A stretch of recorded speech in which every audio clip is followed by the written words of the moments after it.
Zee 24 तास एक पाऊल पुढे। फिजाच्या मृत्यूविषयी शंका कुशंका व्यक्त केल्या जात आहेत आणि पोलीस तपासानंतर सगळं काही स्पष्ट होईल। पण काही वर्षापूर्वी प्रसिद्धीस होतात आलेली फिजा आता दिसणार नाही। पण फिजा आणि चांदची कहाणी एखाद्या हिंदी सिनेमाच्या कथेला लाजवेल अशीच आहे। काही वर्षांपूर्वीची ही घटना आहे। तेव्हा चांद हे चंद्रमोहन होते आणि आमदारही होते। एका शहरात ते एकटेच फिरत असताना एका ज्यूस सेंटरवर एक सुंदर चेहरा त्यांच्या नजरेस पडला। त्या दिवशी तारीख होती 24 जुलै आणि मग काय, चंद्रमोहनचा प्रत्येक दिवस त्या सुंदर चेहऱ्याचा शोध घेण्यात जाऊ लागला। कारण पहिल्याच नजरेत चंद्रमोहनवर त्या सुंदर चेहऱ्यानं अशी काही जादू केली की त्यामुळे जणू त्यांना तिचं वेड लागलं।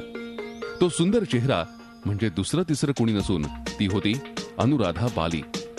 चंद्रमोहनशी निकाह लावल्यानंतर तिनं फिजा नाव धारण केलं होतं।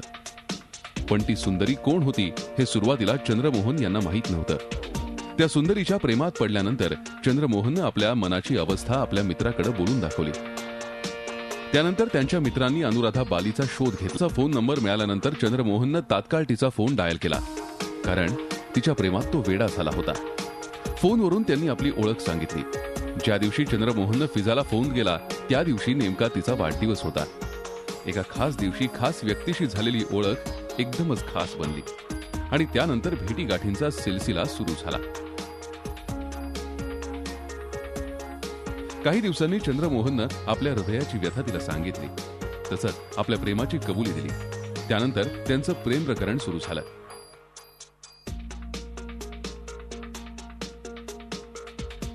पण म्हणतात ना, प्रेमाच्या फुलाला काटेही असतात। तोच अनुभव या प्रेमी युगुलाला आला। चंद्रमोहन समोर अनेक अडचणी होत्या। ते हरियाणाचे उपमुख्यमंत्री होते, एका मोठ्या राजकीय व्यक्तीचे पुत्र, तसेच विवाहित होते।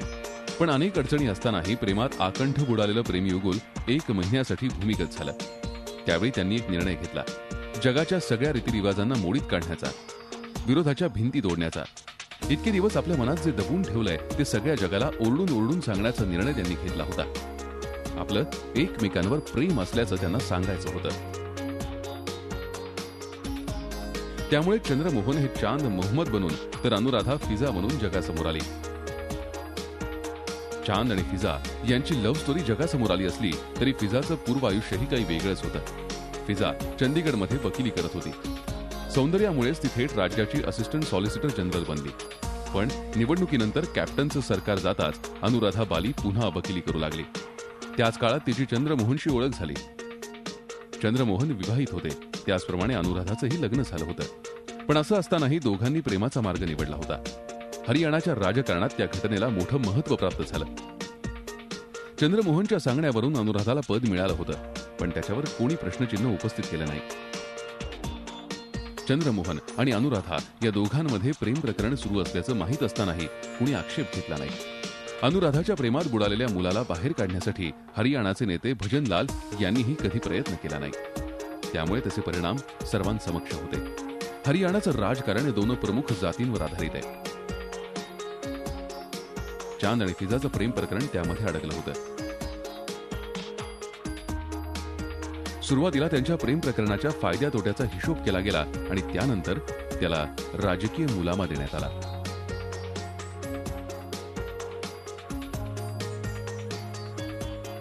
झी 24 ताससाठी ब्युरो रिपोर्ट, मुंबई। झी 24 तास एक पाऊल पुढे।